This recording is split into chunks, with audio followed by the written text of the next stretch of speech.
अभी कुछ दिन पहले एक घटना घटी है जयपुर में। एक छोटा लड़का किडनैप कर लिया। 14 महीनों के बाद मिला वो वृंदावन में। तो किडनैपर ने अपने पास रखा उसको किडनैप करके। पुलिस जब पहुंची तो उसको रेस्क्यू किया गया। उस दौरान जब बच्चे को वापस लेने लग गए पुलिस वाले, तो किडनैपर से चिपक के रोने लग गया। किडनैपर भी रोने लग गया। दोनों ही इमोशनल अटैच अटैच फील करने लग गए एक दूसरे से। अब सोचने वाली बात यह है कि कोई आपको तंग कर रहा है, कोई आपको किडनैप कर रहा है, आपको दुखी कर रहा है, उसी के साथ आपकी अटैचमेंट हो रही है। थोड़ा सा अजीब है ना। ह्यूमन नेचर ऐसा है ही नहीं। तो ये एक टाइप का सिंड्रोम है, साइकोलॉजिकल सिंड्रोम है। इस सिंड्रोम को बोलते हैं स्टॉकहोम सिंड्रोम। अब ये मैं आपको क्यों बता रहा हूँ, इसको मैं वीडियो के एंड में बताऊंगा। अब ये स्टॉकहोम सिंड्रोम आया कहाँ से, ये कहाँ से ओरिजिनेट है। एक बार क्या हुआ, स्वीडन में एक बैंक में रोबरी करने के लिए रोबर्स आए। उन्होंने 5 बंदों को होस्टेज में ले लिया। 3 महिलाएं थी, एक आदमी था। जब उनको 6 दिन की मशक्कत के बाद रेस्क्यू किया गया और कोर्ट में ले जाया गया उनके खिलाफ, तो जहां उनको उनके खिलाफ गवाही देनी थी, वहां उनको देखा गया कि वो उनके तरफ सिंपैथी पर जाहिर कर रहे हैं, उनका सपोर्ट कर रहे हैं, उनके लिए पैसे इकट्ठे कर रहे हैं उनको छुड़वाने के लिए। तो सबको देख के ना अजीब लगा कि ये कैसे हो सकता है, कि ये तो ह्यूमन टेंडेंसी में नहीं है, ह्यूमन पैटर्न ही नहीं है, ये तो बिहेव पैटर्न नहीं है कि जो हमें तंग कर रहा है, जो हमें मार रहा है, उसके लिए हम सिंपैथी करें, उसके प्रति हम अटैचमेंट फील करने लग जाएं। तब इस कंडीशन में साइकोलॉजिकल रिसर्च हुई तो पता चला कि ये एक टाइप का सिंड्रोम है। इसको स्टॉकहोम सिंड्रोम बोलते हैं। अच्छी अच्छी कंट्रीज के लोग इसी सिंड्रोम से जूझ रहे हैं, स्टॉकहोम सिंड्रोम से। पॉलिटिशियंस, गवर्नमेंट्स उनको प्रताड़ित करती है, उनको मारती है, बहुत गंदी तरीके से टॉर्चर करती है। अनएम्प्लॉयमेंट है, रेप है, किसान आत्महत्या कर रहे हैं, बहुत कुछ घट रहा है। आपस में लड़ाए जा रहे हैं, कभी कास्ट पे, कभी रिलीजियस पे। फिर भी क्या करते हैं, हम हर बार उन्हीं बंदों को चूज करने लगते हैं।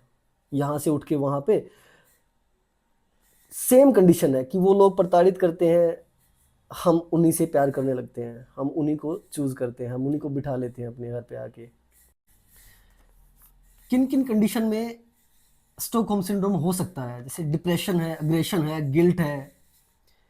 एक होता है compassion for one's captor, dependency on aggression. जैसे कि जो हम पे जुल्म कर रहा है, हमें लगता है कि उसके बिना तो हम रह ही नहीं पाएंगे।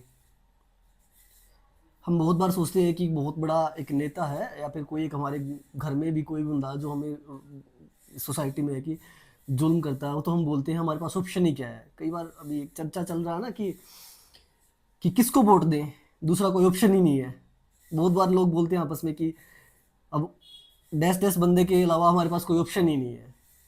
हाँ, मान लिया हमने कि उसने ये किया है, भाई बेरोजगारी बढ़ा दी है, दंगे बढ़ा दिए हैं, लोगों में नफरत पैदा कर दी है, इंडिया का ग्राफ बहुत नीचे चला गया, भूखमरी बढ़ गई है। फिर भी हमारे पास ऑप्शन क्या है? ये वही है जो भी मैंने बताया कि 5वां पॉइंट, डिपेंडेंसी ऑन अग्रेसर, कि हम उसके बिना रह ही नहीं पाएंगे। हमारे पास वही एक ऑप्शन है कि पूरा देश एक जगह इकट्ठा होके इस सिंड्रोम से जूझ रहा है और उसी आदमी को चूज कर रहा है। अब सवाल ये पैदा होता है कि ये कंडीशन ओरिजिनेट क्यों होती है,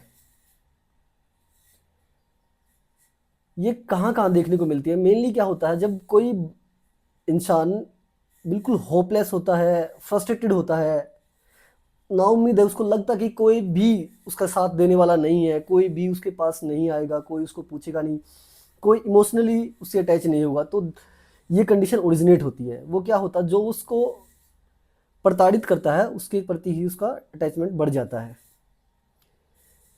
मेनली ये 3-4 टाइप के विक्टिम्स में देखने को मिला है। जो सेक्सुअल एब्यूज है, डिप्राइव्ड क्लासेस हैं, या फिर रिलीजियस डिप्राइव्ड हैं, इन लोगों में ये सिंड्रोम देखने को मिलता है। अब मैं इसका चर्चा क्यों कर रहा हूँ, मेरे लिए क्या है कि ये ज़रूरी नहीं है ये सिंड्रोम एक सिंगल बंदे पे हो, ये सिंड्रोम एक सिंगल बंदे में ही हो सकता है ये बहुत बड़े ग्रुप पे भी हो सकता है। कंट्री पूरी की पूरी स्टॉकहोम सिंड्रोम से जूझ। आज इस कंडीशन को बताने के पीछे का कारण मेरा ये है कि आज मैं देख रहा हूँ कि पूरे का पूरा देश इस सिंड्रोम से ग्रसित है। पॉलिटिशियन, बिजनेसमैन, माफिया, कोई गुंडों का बड़ा गिरोह, सारे देश को तंग कर रहे हैं।